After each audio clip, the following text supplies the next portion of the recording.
भारत माता की BJP BJP Modi ji Nadda ji Amit भाई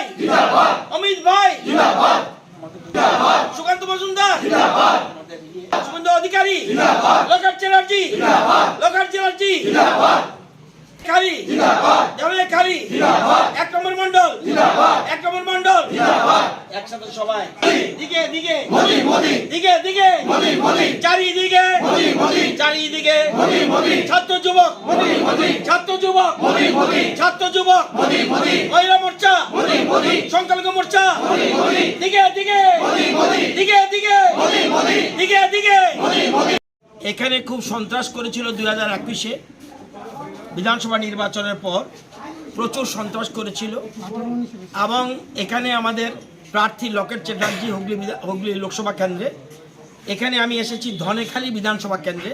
এটা 1 নম্বর মণ্ডলের কার্যকর্তা যারা আছে তাদের নিয়ে আলোচনা করেছি, এর আগেও বিভিন্ন মণ্ডলে আলোচনা করেছি। এখানের যে অবস্থা, মানুষ স্বতঃস্ফূর্তভাবে লোকেট চ্যাটার্জির পক্ষে, বিজেপির পক্ষে, মোদিজির পক্ষে ভোট প্রদান করছেন। এবারে আমার ব্যক্তিগত ধারণা, ত্রিপুরা থেকে এসে আমি তো কাজ করছি না, কাজ করছে ওনারা, এখানকার স্থানীয় মানুষ, তারাই কাজ করছে। শুধু যেহেতু আমরা সর্বভারতীয় দল, তাদের পাশে দাঁড়ানো এবং আমার বিশ্বাস লোকেট চ্যাটার্জি বিপুল ভোটের ব্যবধানে জিতবে।